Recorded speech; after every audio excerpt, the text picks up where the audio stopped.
नित्यानन्दकरे वराभयकरे सौन्दर्यरत्नाकरे निर्दोता किल घोरपावनकरे प्रत्यक्ष माहेश्वरे प्रालेयाचलवंशपावनकरे काशीपुराधीश्वरे भिक्षां देहि कृपावलम्बनकरे मातान्नपूर्णेश्वरे नानारत्नविचित्रभूषणकरे हेमाम्बराडम्बरे मुक्ताहारविलम्बमानविलसन् वक्षोजकुम्भान्तरे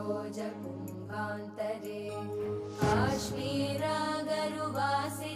रुचिकरे काशीपुराधीश्वरे भिक्षां देहि